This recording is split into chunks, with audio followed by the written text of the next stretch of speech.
বন্ধুরা, আমি আজকে একটা কুমড়োর তরকারি করছি বিনা তেলে। এটা কুমড়োর ঘন্টও বলতে পারেন, বিনা তেলে, আবার তরকারিও বলতে পারেন। এই দেখুন, আমি কুমড়োগুলোকে ছোট ছোট করে কেটে নিয়েছি। তারপরে আমি কিভাবে রান্না করছি দেখাচ্ছি। দেখুন, আমি কড়া বসিয়ে দিয়েছি।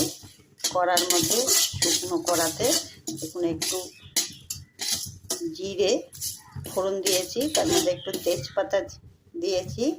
জিরে আর তেজপাতা, এটা আমার জিরেটার একটু গন্ধ ছেড়ে দিয়েছে, ভাজা গন্ধ।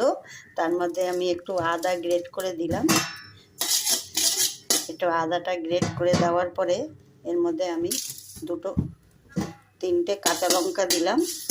কাঁচা লঙ্কা দিয়ে আমি এর মধ্যে একটা বড় সাইজের টমেটো কুচি দিলাম।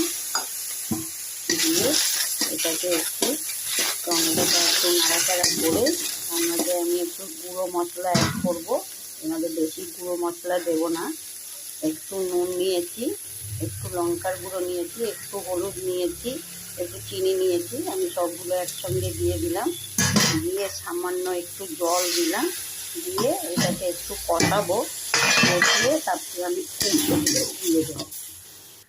আমি কিন্তু হলুদ গুঁড়ো বেশি দিলাম না, যেহেতু তেল ছাড়া রান্না, সেই জন্য বেশি হলুদ দিলে হলুদের গন্ধ ছাড়বে, সেই জন্য আমি একদম অল্প পরিমাণে হলুদ দিলাম।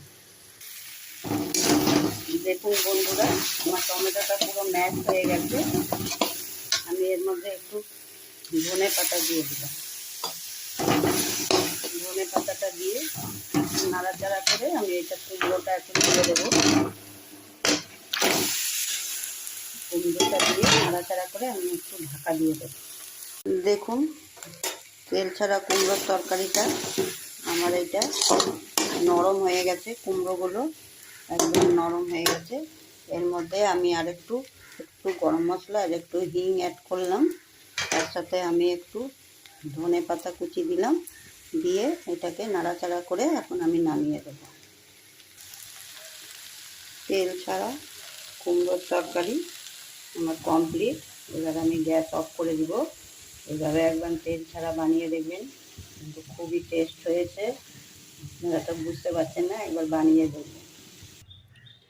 দেখুন, তেল ছাড়া কুমড়োর ঘন্ট বা তেল ছাড়া কুমড়োর তরকারি কেমন হয়েছে। এইভাবে একবার বানাবেন, বানিয়ে খেয়ে দেখবেন।